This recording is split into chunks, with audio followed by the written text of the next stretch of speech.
Dengan basmalah kami siap melayani Anda.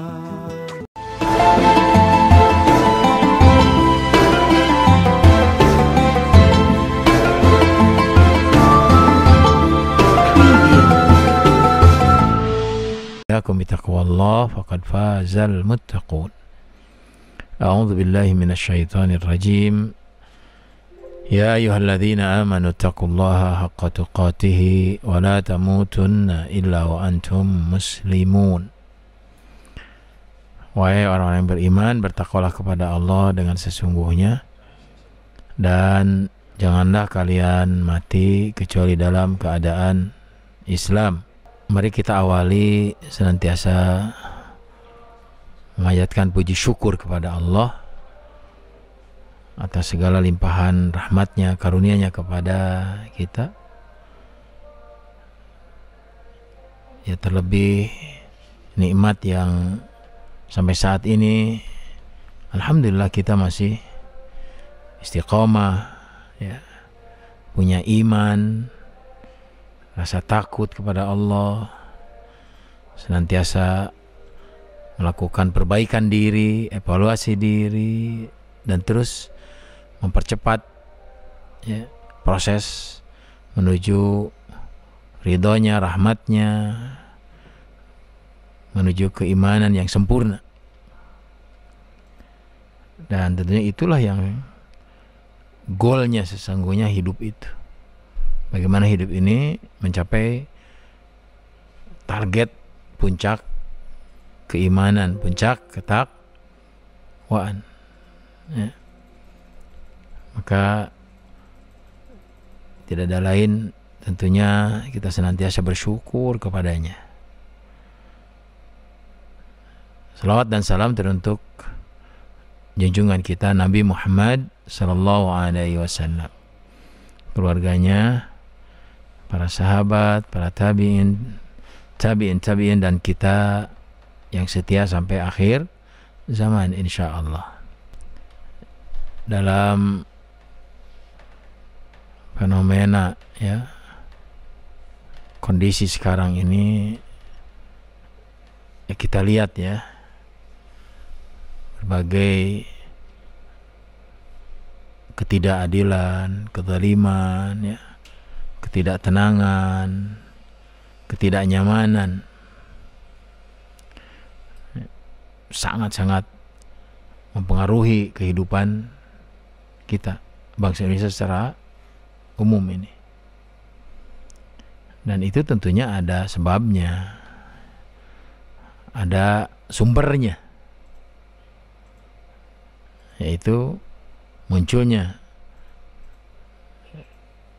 hal-hal yang tidak sesuai dengan fitrah manusia, tidak sesuai dengan sunnatullah, tidak sesuai dengan jalan yang lurus, yang senantiasa diharapkan, ya, oleh semua orang. Bahkan lebih, ya, mirisnya justru muncul ketidakadilan, kezaliman, dan ini yang akan menjadi sumber malapetaka ini, ya. Ya, di dalam Al-Quran ataupun dalam sebuah hadis Rasulullah bersabda dari Jabir radhiyallahu anhu, anna Rasulullah sallallahu alaihi wasallam qala ittaqu dzulma fa inna dzulma dzulumatun yaumal qiyamati wattaqu syuhha fa inna syuhha ahlaka man kana qablakum hamalahum ala an safaku dima'ahum wastahallu maharimahum. Dari Jabir radhiyallahu anhu meriwayatkan bahwa Rasulullah sallallahu alaihi wasallam bersabda, jagalah diri kalian dari perbuatan zalim, karena kezaliman adalah kegelapan pada hari kiamat, dan jagalah diri kalian dari sifat kikir, karena kikir menyebabkan kebinasaan umat sebelum kalian. Dan itulah yang menyebabkan mereka saling menumpahkan darah dan menghalalkan hal-hal yang diharamkan pada diri mereka. Itu artinya memang betul bahwa kezaliman ini adalah sumber segala malapetaka. Termasuk kalau disandingkan dengan kikir. Sudah zalim, kikir lagi. Kalau orang kikir gimana sifatnya? Nah, cepat 5.000. Orang kikir sifatnya gimana? Sombong. Ya, sombong bolehlah. Apa lagi? Hah? Apa-apa pakai duit.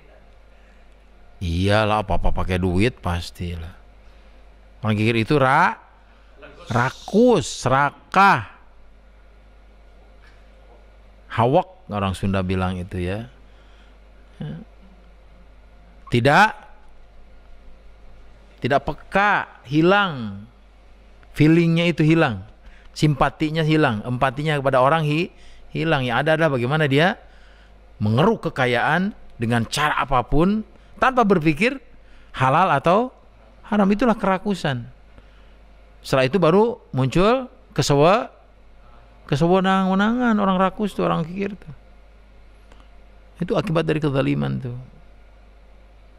Dan sekarang kita lihat, kita rasakan betapa kita menghadapi episode yang subhanallah, yang nggak diharapkan. Tentunya ini akan berdampak kepada masa depan kalian, masa depan bangsa ini. Kezaliman yang terus menjadi itu pegangan dia. Ya, dia merasa bahwa itu bukan kezaliman, merasa itu adalah kemaslahatan. Merasa itu perbuatan baik. Merasa bahwa dia orang-orang yang berpikir untuk bangsa, untuk umat. Tidak. Karena sudah keluar daripada khitah. Keluar dari kesepakatan yang awal. Gitu. Jadi kalau dibalikan lagi, jadi kalau gitu zalim itu apa tuh? Nah gitu. Zalim itu apa sih? Menempatkan sesuatu bukan pada tempatnya. Sebaliknya, deal dengan zalim itu sangat bertentangan. Gitu ya. Ya, kalau kita kembali kepada diri kita, ya, kita introspeksi diri, banyak juga sesuatu yang sesungguhnya tidak pantas untuk kita lakukan sebagai seorang hamba Allah misalnya. Pakai training, pakai kaos, di sininya good, gay, good gay. Iya. Jadi menempatkan sesuatu pada tempatnya harus layak, harus pantas. Ya, harus punya etika sesuai dengan aturan, contoh gitu ya. Ya, kedolim skup besar ya seperti itu gitu ya. Tapi skup kecil kedoliman itu kembali kepada diri kita gitu. Sudah enggak kita menempatkan diri kita sebagai seorang hamba kepada Allah yang senantiasa mengabsolutkan, membesarkan Allah dalam setiap gerak-gerik kita gitu. Mau belajar, Allah tujuannya untuk mengenal Allah melalui ajarannya, membesarkan Allah gitu.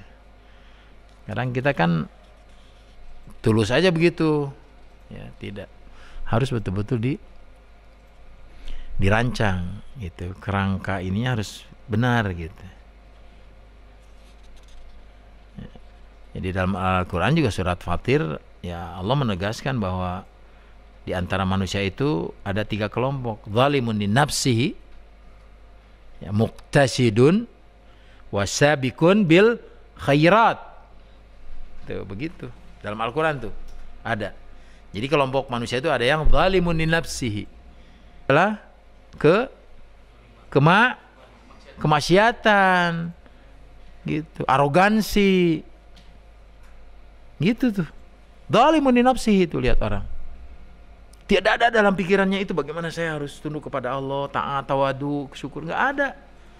Orientasinya selalu berpikir program kejahatan, kemaksiatan gitu. Bagaimana saya harus dapat nih, ya ini apa film-film porno nih gimana ya?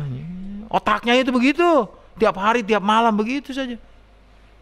Ada uang, game, main, muaskan nafsu saja. Padahal tidak pernah akan puas, tidak akan pernah puas.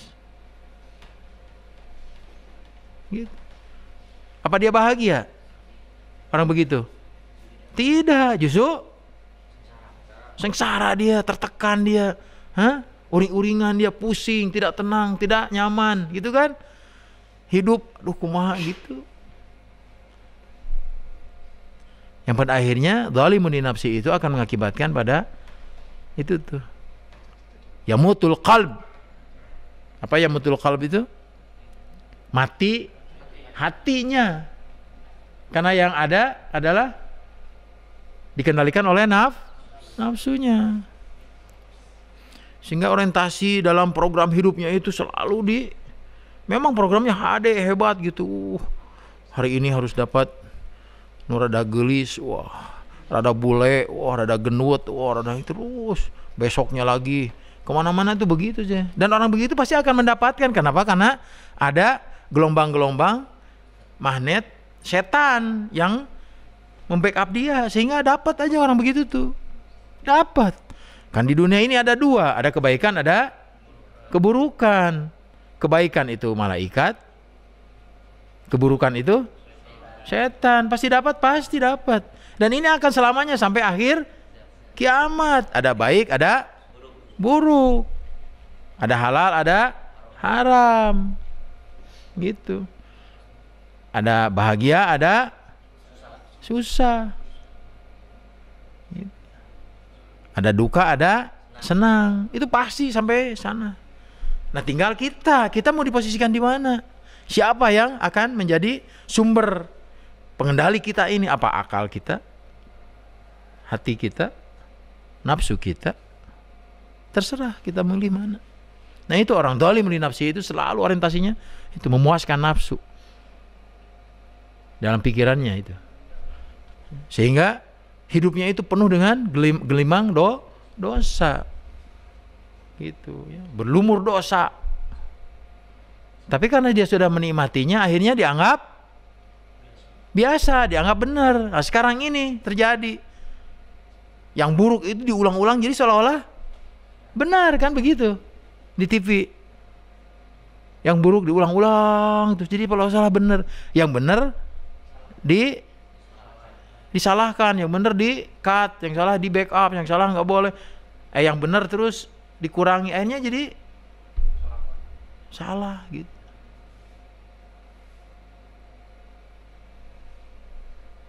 Yang benar disebut hoak, kan gitu. Hoak terus aja TV itu hoak nurus tunjung sih ya. Ya, hoak. Marane nu hoak. Mereka yang suka hoak. Dan paling hebat berbuat hoak itu adalah penguasa. Bukankah di awal dia ketika mau ya dilantik menjabat seorang pejabat misalnya, bukankah mereka disumpah dengan apa? Al-Quran.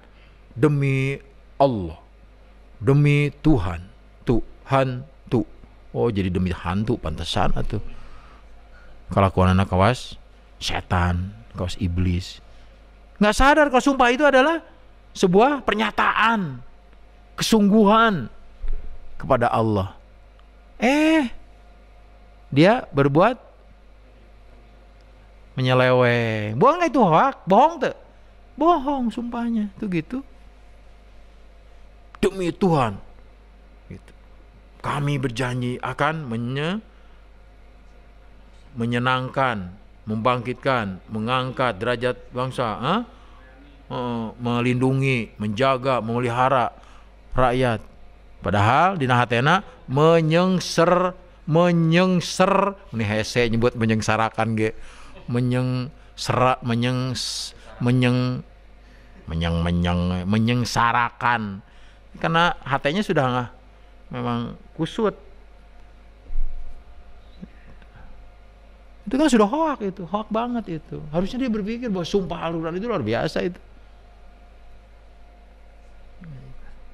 Nah, maka anak-anakku sekalian, kita harus betul-betul menyikapi ya, itu menyikapi hal-hal yang akan menjadi kita jauh dari Allah ya, atau berbuat zalim secara perlahan ya, dan pada akhirnya kita terbiasa berbuat zalim gitu ya. Maka itu hidupkan itu feeling kalian, rasa kalian itu hidupkan gitu ya. Sayyidina Umar mengatakan bahwa sebaik-baik orang adalah yang senantiasa mengaku akan kesalahannya, dan seburuk-buruk manusia adalah orang yang tidak pernah mengaku salah. Itu kenapa ketika Umar mengatakan bahwa sebaik-baik manusia adalah orang yang senantiasa mengaku kesalahannya, kenapa? Karena dia pada akhirnya akan tobat. Bagus kamu ya merhatikan tuh ya. Tapi kalau orang yang nggak pernah merasakan salah, rek tobat mah, nya mau ada ngerasa benar, detet salah, cina gitu, gablok gitu teh ngaranna teh. Jahil, bego, odob, ya, huras gitu teh.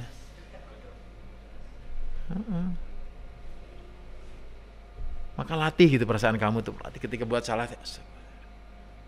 Nanti nak manis gitu rasanya tuh. Ketika kamu melakukan kesalahan tuh, syun kok Allah. Dan memang harus begitu sebab Allah Maha melihat, Allah Maha tahu. Terus ada malaikat yang mencatat. Gitu. Itu yang harus kita pelihara gitu, perasaan itu tuh. Nanti ketika kalian punya jadi jabatan, terus punya bawahan, terus punya proyek besar, begitu datang orang-orang bawahan teh, Pak, ini bagian Bapak, Pak. Uang apa ini? Kok saya nggak pernah meminta dan dalam program nggak ada, uang apa ini? Nggak, Pak, ini memang ada strukturnya, Bapak saya pengen jawab. Mana lihat? Oh iya, ada, haknya ada. Tapi kalau enggak, oh enggak Pak, ini cuman ada yang ngasih aja ingetan. Enggak, ini saya nggak perlu itu. Saya sudah digaji. Tugas saya adalah memang harus seperti itu gitu. Membuat program, menjalankan, bikin pajak. Udah, nggak usah. Sekarang bukan begitu. Haknya diambil, hak orang lain juga dihakkan gitu. Hak rakyat juga dimakan. Nggak peduli dia. Ditambah lagi tuntutan istri, isinya juga lebih dari 4 lagi. Belum anaknya kan begitu. Belum dia kalau pergi kemana-mana ada istri simpanan. Setiap ke hotel harus disiapkan, kan harus bayar kan ya. Sekali kencan 50 juta emangnya. Itu udah nafsu lagi itu. Begitu tuh. Nah, ini sudah hilang, rasa malu itu hilang, peka itu hilang sekali. Perasaan bahwa itu tidak akan diapa-apakan. Kata siapa?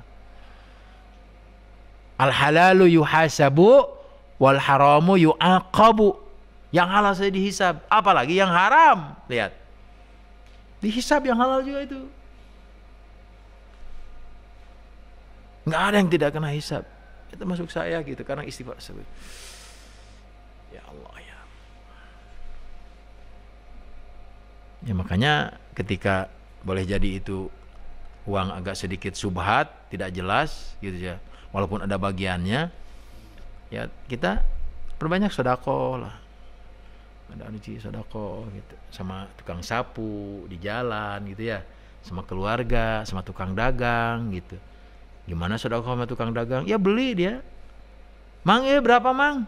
Buah sekilo cuman 15.000 mang. 20.000 lah sekilo. Berangkat pantek gitu. Termasuk saya kalau nawar ya boleh nggak? Boleh lah. Gitu. Mang 15 lah, 13 lah. Ya gitu boleh. Tapi terkadang juga saya coba mau kasih lebih gitu, kembali sedekah yang didinya gitu buat anak-anaknya gitu. Apalagi yang ke rumah kan udah capek-capek manggul, ya ditawar setak kebek, astagfirullahaladzim Gusti. Ya. Dan ternyata nikmat ketika kita berbagi itu nikmat, dan itulah sesungguhnya kebahagiaan tuh yang sesungguhnya di situ. Dan itu sesungguhnya kesuksesan. Karena banyak orang yang kaya tidak bisa berbagi. Karena merasa duit dia sayang. Dan psikologi orang tuh begitu, kalau semakin kaya dia semakin bakhil. Iya, semakin sayang ngeluarin uang itu. Mun gitu mang gue saya miskin. Ulah miskin ge. Harus kaya kamu, tapi kekayaan kamu justru sebagai media ibadah, sebagai ladang amal untuk berbagi, mengangkat orang lain, memudahkan orang lain, menolong orang lain, begitu. Begitu juga ketika jadi penguasa, jadi pejabat, begitu. Saat itulah kamu harus betul-betul memanfaatkan itu menjadi sarana untuk kamu bertemu Allah dalam keadaan kamu mulia, gitu. Ini bukan ketika jadi pejabat lupa, sombong, sangeunahna, mak, hawak, saraka, mun perlu modalna ge di dahar deui. Ini kayak begitu. Nah, maka ini kezaliman yang sudah menjadi sebuah fun sedikit itu. Fun, tahu fun? Sebuah style hidup seolah-olah. Jadi kalau untuk ngadolimi itu enak gitu. Nggak enak kalau nggak lihat orang lain repuh. Itu sifat orang dolim itu begitu. Senang melihat orang lain susah, ripuh, ya, miskin, melarat, ya, hidup. Itu kan luar biasa, itu dahsyat. Itu tadi dari simpati muncul empati. Simpati dulu oleh kita dibangun gitu, dijaga, dipelihara. Ketika lihat orang, aduh kasihannya, tapi ngasih apa, saya belum punya apa-apa gitu. Dengan kamu mengatakan, aduh mudah-mudahan Allah nih memberikan kemudahan, itu sudah hebat. Apalagi kalau kayak kamu coba lihat di video itu ada, saya salut itu sama Kang Dedi itu. Dedi siapa? Dedi Mulyadi.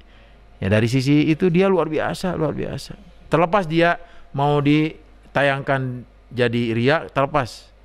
Tapi luar biasa memang. Nggak ada seorang pejabat sampai mau nangkep tukang sampah gitu ya. Sampai aki-aki dipanggul, biasanya diangkatin. Luar biasa. Dari sisi lain dia ada sedikit salah dalam persepsi akidah, itu mah urusan dia dengan Allah. Saya selalu berdoa, ya Allah, beri dia hidayah ya Rabb. Saya suka nangis itu. Sampai ada seorang tukang kuda, dengar ini, tukang kuda. Kudanya itu punya orang. Setiap hari dia keliling tuh di kota tuh dengan kudanya itu. Paling banyak ya dapat 200. Nah, 200. Terus kumaha 200 tuh gimana? Ya 100 yang punya kuda 100 buat saya. Oh gitu. Sekarang gimana? Ya sekarang mah cenah paling juga dapat 50, 70, 80. Tetap dibagi 2, 50-50. Itu dalam perjanjiannya boleh, terserah dia kan. Gitu. Begitu dalam perjalanannya, akhirnya Pak Dedi bayar tuh. Saya udah keliling berapa katanya? Oh katanya cuma 65 cenah Pak. Oh geuning saeutik sedikit ya, depan dekat gitu ya. Gitu 65 ya, bayar 65. Terus sudah gitu dia ngasih juga Pak Dedi nih, katanya buat bekal kamu, isi kamu pulang sekarang, kamu nggak usah kerja dulu ya, cukup ini untuk beberapa hari bahkan mungkin 1 bulan gitu. Terus Pak Dedi nanya lagi, ini uang mau diapain?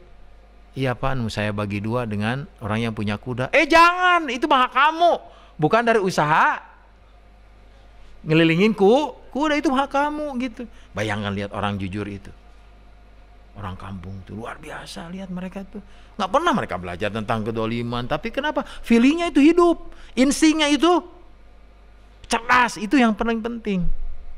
Feeling ya, itu insting tuh hidup itu. Bahwa dia ketemu dengan Pak Dedi ini perantaraan Kuda kan, yang dipinjamkan oleh seseorang. Sambil dia bersyukur nangis. Dia mengatakan, aduh gimana saya harus terima kasih ke Bapak, bagaimana. Sampai dipeluk gitu. Bayangkan itu orang-orang soleh itu. Sekarang kan tidak begitu orang-orang di kota, orang-orang yang di sininya bintang 2, ternyata setan. Jadi jongos, cukong, karena uang. Orang-orang baik ditangkepin, orang baik ditembakin, orang-orang yang tidak punya salah. Apa masalahnya? Kok sampai seperti itu gitu? Dan mereka bukan orang-orang bodoh, kan? Pangkat, dokter Andos, doktor. Luar biasa. Tapi otaknya disimpan di dengkul. Liang tai disimpan di dia tah. Dan dia mah takut gak makan, takut anaknya. Tidak ada kemuliaan ketika caranya juga tidak mulia. Pasti akan di ujungnya nanti mendapatkan akibat dari ulahnya, karena salah persepsi, salah menerapkan jabatan. Semoga kembali lagi bahwa 3 kelompok manusia ini tadi yang zalim itu orientasinya selalu memuaskan diri nafsunya. Ingat-ingat ke Allah itu paling kalau ada yang meninggal baru dia ngaji, itu pun ingat-ingatan eta mah. Nyolatkeun gitu bisa gitu ya. Salat Id paling setahun sekali salatna ge. Jumat ge mungkin keur daek we bari jeung di ujung datangna pandeurina balik pang heulana bari batur khutbah ye kerek. Mantak doa masuk ke masjidnya juga bukan Allahumma ftahli abwaaba rahmatika. Begitu masuk ke masjid dia baca bismika Allahumma ahya wa bismika amut. Salah. Ya kan? Begitu. Nauzubillahi min dzalik. Nauzubillah. Dan banyak seperti itu. Nah, maka hindari hal itu anakku. Enggak ada kebahagiaan selain kita pegang teguh Allah, dekati dia, khusyuk kepada dia, takut kepada dia, rindu ketemu dia. Betul, kalaupun kamu tidak punya hidup seadanya, secukupnya. Tapi ketika kamu qanaah dekat dengan Allah, nikmat hidup. Masalah paling masalah-masalah yang ya wajar gitu masalah. Tapi orang begitu masalahnya luar biasa itu. Dia menjadi seorang direktur, ya, bawahannya 20.000, gajinya saham. Ya, betul dia. Mandi di Paris, berak di Singapura, makan di London, gitu. Jinah di setiap hotel. Ya. Tapi pulang anaknya kena narkoba, istrinya selingkuh. Di rumahnya jin hungkul. Aku mah tenang hirup. Sampai ketika dia sakit, anaknya bilang, "Pak, saya nggak bisa, Pak. Saya sibuk." Mamahnya juga, "Pak, kan saya lagi ada bisnis." Udah tuh si emang aja yang jagain papa. Coba bayangkan. Kan nggak begitu. Anak-anak yang soleh itu kan memang dididik bagaimana bapaknya dapat uang, ngasih makan ya, masih contoh gitu. Ya. Sampai pernah saya tuh ada orang hebat luar biasa, padahal dia bapaknya seorang pergerakan PII, tahu? Persatuan, ya PII, Persatuan Pelajar Islam Indonesia. Tokoh itu, tapi anaknya banyak memang, ada berapa ya? 7 apa 8? Semua anaknya jadi. Ada yang jadi dokter, terus yang di luar negeri, ya, terus ada yang pejabat. Ketika dia sudah ngap-ngapan di rumah sakit, anaknya nelepon semua. Kita nggak bisa bagi-bagi waktu juga susah Pak. Udahlah miara orang aja suruh ngajiin di papa gitu. Nanti kita bayar gitu. Dahsyat bapaknya sampai Allahu Akbar. Ya Rob, aku salah ya Rob mendidik anak-anakku. Saya bapaknya menangis sampai meninggal itu. Tidak ada yang nungkulin satupun anaknya. Diceramahin udah lupa. Nah, maka hindari oleh kita semaksimal sebisa mungkin hal-hal yang akan justru menjebak kita menjadi gelap hati ini. Karena zulm itu kan tadi zulumatun yaumal qiyamah, berbuat zalim kepada orang. Tapi kan tidak hanya buat zalim kepada orang, buat zalim kepada sendiri bisa nggak? Bisa banget. Zulmun li nafsihi. Dia tidak bisa memaksimalkan kemuliaan yang Allah berikan kepada kita.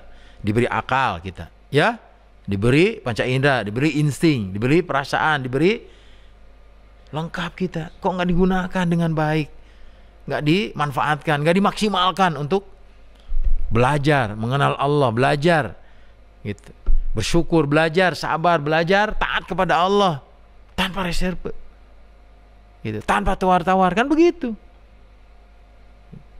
Ya, manusia kan selalu nawar ya. Ketika Allah perintahkan, aduh ya Allah saya kan, aduh ya Allah gimana ya, terus mengeluh saja. Lakukan saja.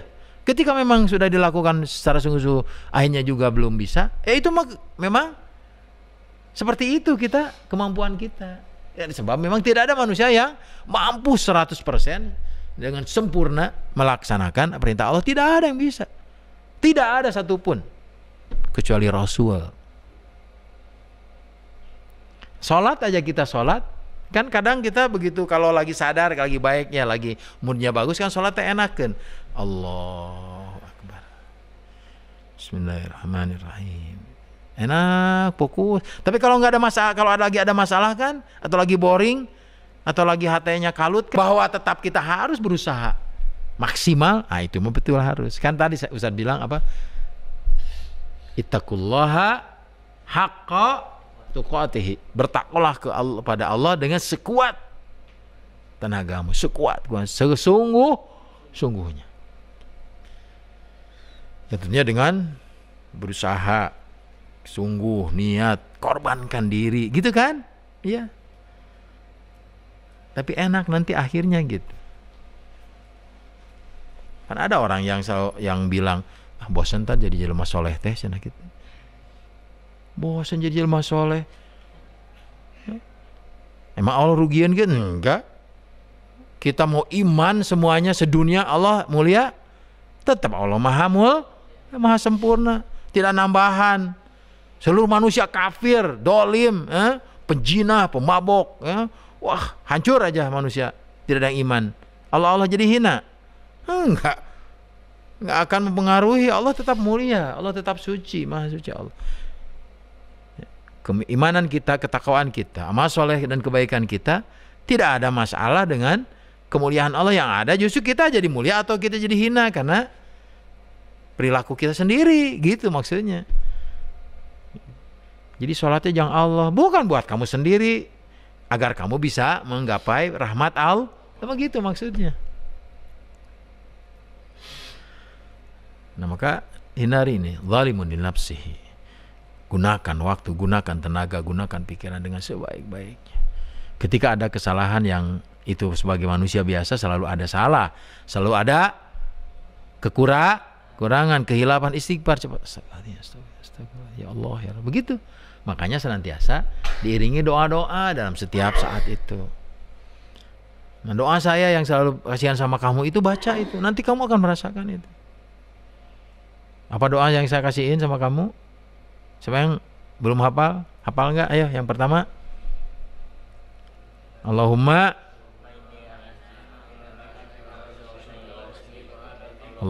a'inni ala dzikrika wa syukrika wa husni ibadati. Yang kedua,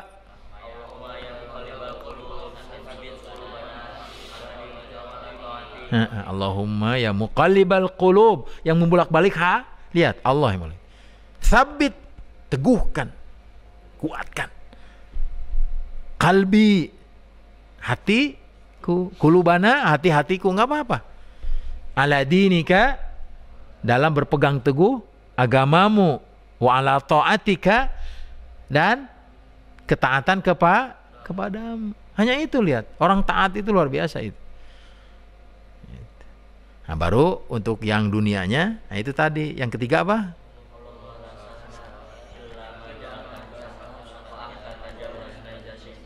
Allahumma la sahla illa ma ja'altahu sahlan. Ya Allah, tidak ada kemudahan kecuali apa-apa yang kau jadikannya mudah. Wa anta taj'alul hazna, dan kamu menjadikan kesusahan, ya. Kesusahan itu, kerepotan, kemiskinan menjadi kemudahan dan kesenangan atas kehendakmu. Itu jadi itu semua itu mencakup tuh dunia kita. Allahumma la sahla illa ma ja'altahu sahlan wa anta taj'alul hazna idza syi'ta sahlan. Kamu punya orang tua, kirimkan itu doa itu tuh yang terakhir tuh. Tuh kirimkan, mah ini ada doa bagus mah. Apa artinya nak? Ini nih, sok coba. Kirimkan. Saya gitu tuh, saya ke keluarga gitu. Nih doa ini ayo. Ditinggal suaminya, kakak saya. Gimana cenafit ya teteh? Itu gimana? Sudah takdir dan sudah menjadi ketentuan Allah, terima dengan ikhlas. Yakin bahwa ada hikmahnya. Terus berusaha perbaiki diri. Ini doanya nih. Itu 2 bulan kemudian dia nelfon. Ya cina, Ustadznya jadi nyebut Ustadz. Ya Fit, kenapa teh? Oh cina, hutang-hutang semua beres katanya. Beres, emang banyak hutang? Banyak hutang cina si AA teh. Beresnya kenapa? Ya ada orang datang. Kayaknya nggak usah dibayar katanya. Ini saya ngasih uang. Lihat itu. Yang mengetuk hatinya siapa itu? Dengan doa kita. Sampai dia nyebarkan ke teman-teman pengajian, teman-teman di kompleknya. Ini ada doa lo bagus katanya. Saya punya doa nih. Itu begitu. Dan memang betul semuanya dalam genggaman Allah, maka minta kepadanya. Nah, yang kedua baru muqtasidun. Muqtasidun itu orang yang ekonomis, muqtasidun tuh. Salat wajib aja.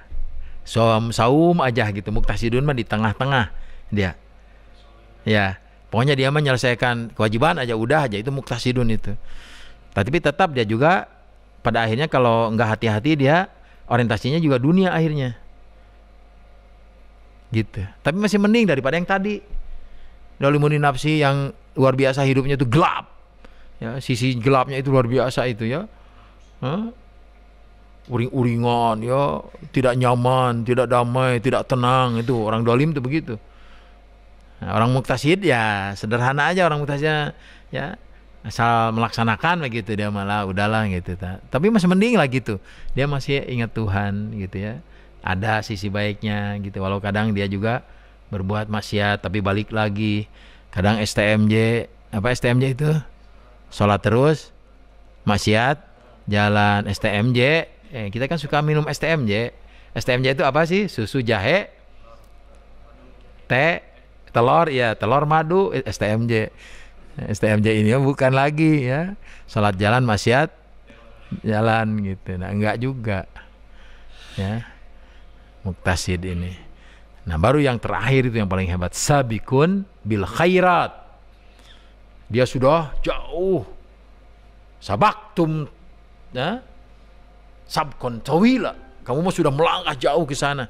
Orang-orang mah di sana, nah semisal seperti kamu nih, bersaing dalam menggapai ridho Allah dengan cara mendekatkan diri kepada Allah. Si Amah tahajudnya tidak ketinggalan, sedekahnya juga, ngajinya juga. Nah itu sabaktum, sabkon tawilan, sabkon baidan bahkan. Itu maksudnya. Di masjid selalu dia siap di depan, selalu dia tampil dengan rapi. Itu maksudnya. Maka pastikan kalau kamu bisa seperti itu, maka kesaksian tinggal menunggu kamu, menanti kamu. Sudah di jalannya kamu, begitu. Orang lagi pan sekarang anak-anak sebaya kamu kan di jalan itu di luar, pakai anting, rambut siga nu gelo anyar, di belakang cikel. Iya kan begitu. Sholat goodbye, gitu. Orang tua masuk sini, keluar sini. Orang tua tidak dihargai, tidak dihormati. Nauzubillah. Mau hidup apa begitu? Tiap hari kumpul-kumpul ngaring-ngaring bari nggak ada kerjaan, gosip terus ya. Iya kan, geng motor kemarin di Sukabumi luar biasa tuh, menakutkan, padahal perangan gitu teh, racun gitu udah nama gitu teh. Ngapain geng kos, dunia milik dia aja. Iya. Kamu bersyukur gitu saat ini, tinggal kamu sedikit perlahan tapi pasti gitu. Tidak udah sekaligus nyata tahajud, sem sunat, saum daun, ya, sholat duha, sodako, silaturahmi, belajar, liur, stres, mawat, entong. Nggak usah begitu, perlahan tapi pasti kamu. Pertama dari sholat tahajudnya 2, terus witirnya 1, duhanya seminggu 2 kali, saum ya sebulan misalnya 3 kali, begitu terus. Saya dulu ingat saya di SMP, balik SD bahkan sama almarhum bapak saya tuh.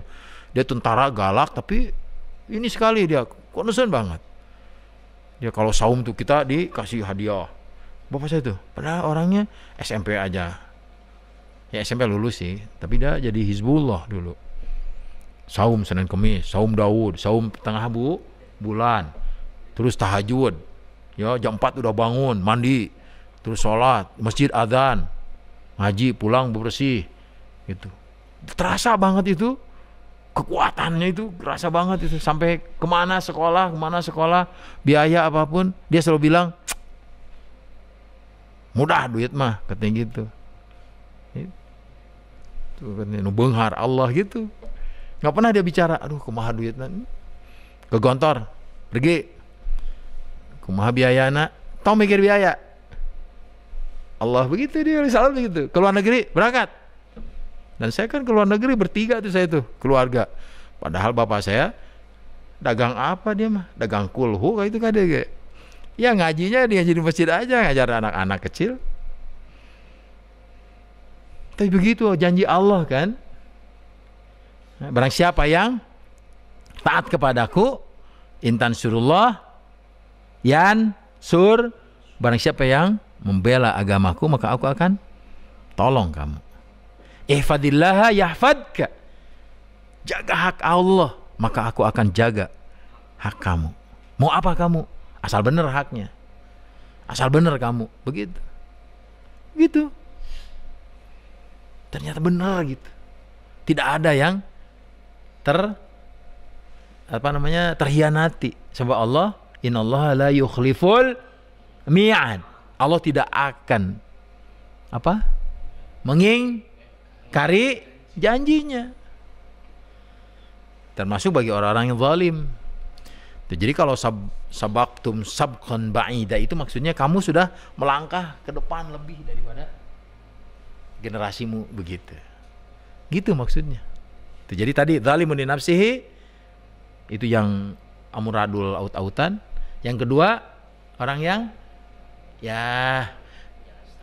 biasa aja lah seadanya gitu, tapi masih oke lah gitu. Maksiat suka, sholat suka. Nah ini mah ya. Nah, muqtasidun. Yang ini yang ketiga nih. Ya. Sabaqtum sabqan ba'ida, sudah melangkah jauh banget. Gitu. Orang lainnya masih segitu aja, tapi dia mah sudah betul. Baca Quran sudah punya hanca, hafalannya sudah bertambah, kesolehannya, tawadu, khusyuk, kesungguhan itu. Ya prosesnya tidak usah sekaligus ya gitu. Nah kembali lagi bahwa kezaliman yang sedang terjadi di negara kita senantiasa berharap kepada Allah, memanjatkan doa ya, menjerit kepadanya agar Allah melindungi ya, bangsa ini ya, melindungi umat Islam secara khusus, generasi kamu nanti yang akan menghadapi payahnya hidup nanti, bahwa pada gilirannya Allah tetap akan memperlihatkan kuasanya gitu. Sebab dalam sebuah hadis dikatakan doa ittaqu da'watul mazlum fa innahu bainahu wa bainallah laisa hijaban.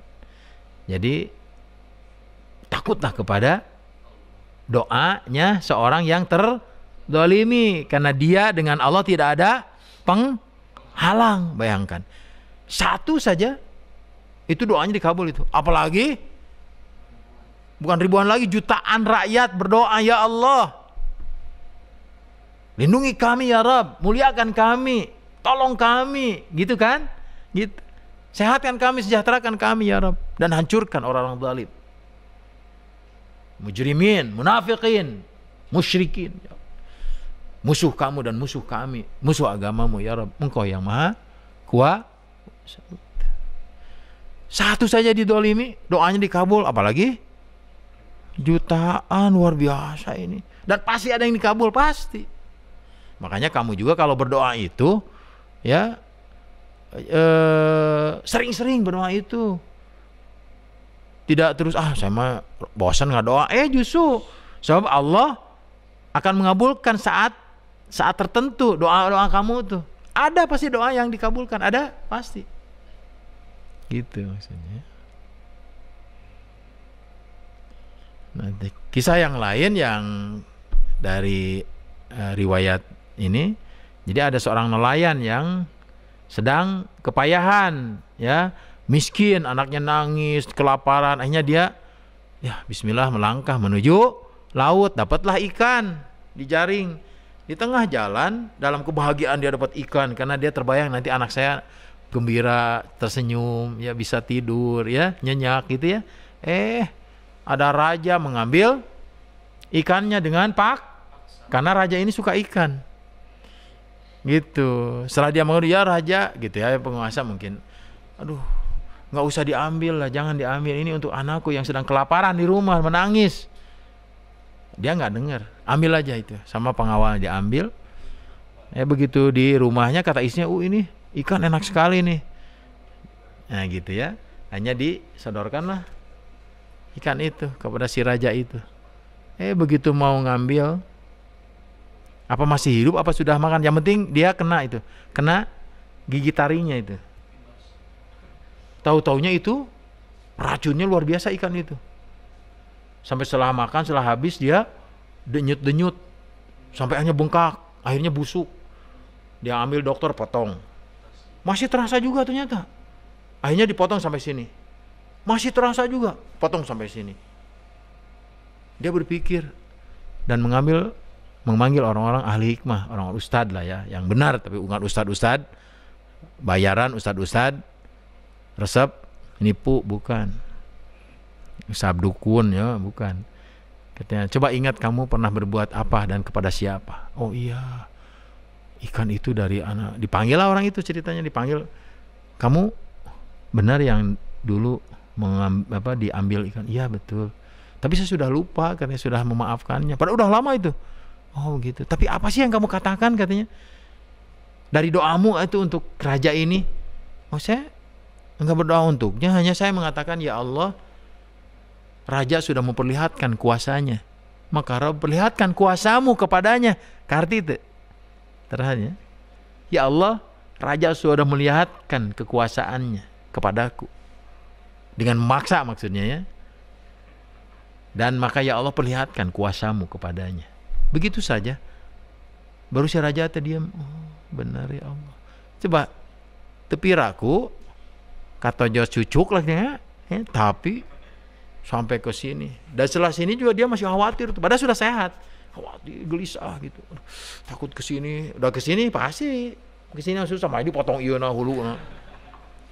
Takut, dia minta maaf akhirnya. Bayangkan. Dia tidak berdoa secara khusus kepada orang itu, tapi dia bilang, ya Allah, raja telah melakukan kuasanya kepada aku, maka perlihatkan kuasamu kepadanya. Begitu. Allahu Akbar, luar biasa. Maka hindari kedoliman sekecil apapun, ya. Apalagi kepada orang tuamu yang melahirkan, membesarkan, melindungi, memelihara, memberi makan, baju, biaya. Allahu Akbar. Ya. Kalian yang tadi terus diulang-ulang ya. Allahumma inna ala dzikrika wa syukrika wa husni ibadatik. Allahumma ya muqallibal qulub, tsabbit qulubana ala dinika wa ala ta'atik. Allahumma la sahla illa ma ja'altahu sahlan wa anta taj'alul hazna idza syi'ta sahlan. Ya. Rabbana atina fid dunya hasanah wa fil akhirati hasanah wa qina adzabannar. Terakhir, terima kasih atas segala perhatiannya dan mohon maaf atas segala kesalahan. Dan hanya kepada Allah lah kita kembali, kita bergantung, kita yakin dan senantiasa berhusnudzon ya kepadanya atas apa yang telah ditentukannya untuk kita.